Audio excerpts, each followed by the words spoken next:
Chairman সাহেবের কাছে যদি ভুল করে থাকো যে স্যার আমি ভুল করতে পারি, তুমি সত্য কথাটা বলো স্যার চেয়ারম্যান সাহেবের কাছে যে ভাই ভুল হয়ে গেছে, ভাই সত্য কথাটা বলো। দর্শক পিতা নাম কি? জোরে বলো। বাপের নাম? আব্দুল মালিক। তোমার মেয়ের নাম কি? যে মেয়েরা দর্শন করছো মেয়ের নাম কি? নাহিদা। বয়স কত? 15 বছর। 15 রইব না 12 রইব? না 15। 15।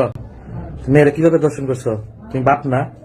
তোমার কি সৎ মেয়ে না এখন নিজের ঘরের মেয়ে? কি নিজের ঘরের? তো কেমনে দর্শন করলাইতে? কথা বলো, আমি পাইছি তোমার কথাটা নিবার লাগিয়া।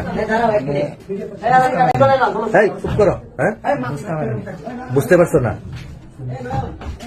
দর্শন করছো তো? করছো নি? দর্শন করছো নি? করছো নি? কতদিন ধরে করতেছো?